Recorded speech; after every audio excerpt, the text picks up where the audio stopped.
అంటే తాబేలు నిజానికి ప్రతి ఇంటిలో ఉండాలి. మనకి ఇప్పటికీ దేవాలయాల్లో తాబేళ్ళు ఉంచుతారు.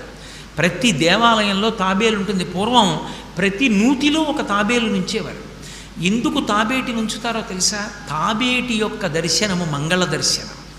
తాబేటి వంక చూస్తే మంగళం. అందుకే ఇంట్లో కనీసం తాబేలు బొమ్మ అట్టి ఉంచుకుంటారు. ఉంచుకుని ఒకసారి ప్రయత్నపూర్వకంగా దాని వంక చూస్తారు.